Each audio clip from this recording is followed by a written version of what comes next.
আজকে কাছের মিষ্টি বানালাম শুনে অবাক হচ্ছেন, প্রথমে আমিও অবাক হয়েছিলাম।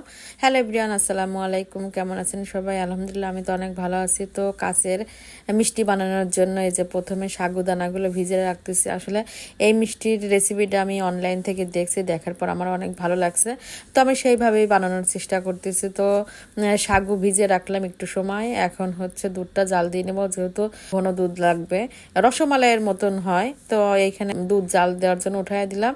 নেব সাগুগুলো ভিজিয়ে রাখছি প্রথমে, তারপর এখন ছেঁকে নিচ্ছে। ছেঁকে নিয়ে এটা হচ্ছে এর মধ্যে অল্প একটু চিনি দিয়ে মাখায় নেব। তো বানানোর সময় কিন্তু আমি যেভাবে রেসিপিটা দেখছি সেরকম করে বানাতে গিয়ে একটু রাগই হয়ে গেছে। চিনি দেওয়ার পরে সাগুগুলো কেমন নরম হয়ে গেছে। তো মিষ্টি বানাবো কিভাবে?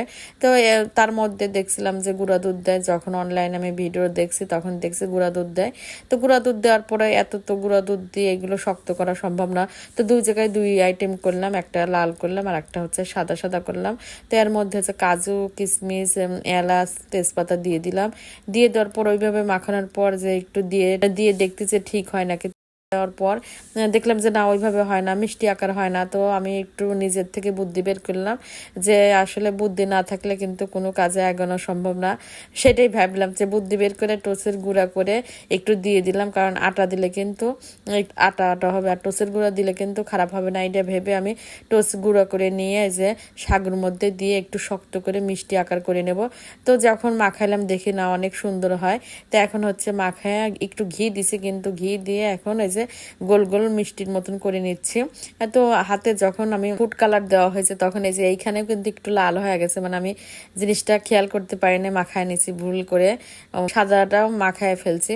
তো যে দুধ বলক উঠে গেছে, এখন হচ্ছে মিষ্টিগুলো দিয়ে দিচ্ছি। আর কাঁচের মিষ্টির নাম শুনে কিন্তু প্রথমে আপনারা একটু অবাক হয়ে গেছেন, আমিও কিন্তু প্রথমে একটু অবাক হয়েছিলাম। কাঁচের মিষ্টি বলতে এটা হচ্ছে স্বচ্ছ একদম সাদা সাদা কালার হয়, যেহেতু আমি একটু রং দিছি। আর সাদা কালারটা যেটা করছিলাম সেটাতে হচ্ছে হাত দিয়ে ফেলছি, ভুল করে রং দেওয়া হাত দিয়ে দিছি। তো এই জন্য একটু কালারটা হচ্ছে লাল লাল হয়ে গেছে দুইটাই, কিন্তু দেখতে কিন্তু খুবই লোভনীয় হয়েছে। তো আমি এর মধ্যে মিষ্টিগুলো দিয়ে হালকা হিটে জাল দিয়ে নিলাম, সাথে কিন্তু ড্যানিশ দিছি, আর চিনিটা পরে দিতে হবে। চিনি দিয়ে যে এরকম রসমালাইয়ের মতন ঘন করে নিলাম, ছোট ছোট একদম কাচের মতন, যে ওইগুলো ঘোলা ঘোলা কাচের মতন হয়েছে। তো নওশিনের আব্বুকে বলতেছে এই নাও কাচের মিষ্টি বানাইছি। আসলে নওশিনের আব্বুই হচ্ছে এই রেসিপিটা দেখছে প্রথমে অনলাইনে, দেখে সে সাগু নিয়ে এসে কদিন ধরে বলতেছে তুমি বানায় দাও বানায় দাও। তখন ওর কথা মতোই আমি এই জিনিসটা আসলে বানাতে গেছি। আমি ভাবছি যে ওর খুব খেতে ইচ্ছে করছে। আসলে বানানোর পর দেখলাম না অনেক মজা, লোভনীয়। তো আমরা সবাই খাওয়ার পর আমি একটু খেয়ে বলতেছি না আসলে তো অনেক মজা। কাছের মিষ্টিটা কেমন লোভনীয় হয়েছে সবাই একটু কমেন্ট করে জানাবেন। আর নামটা আসলে কি দেওয়া যায়, আমি অনলাইনে কাছের মিষ্টি নাম শুনছি, এই জন্য আমিও বললাম কাছের মিষ্টি।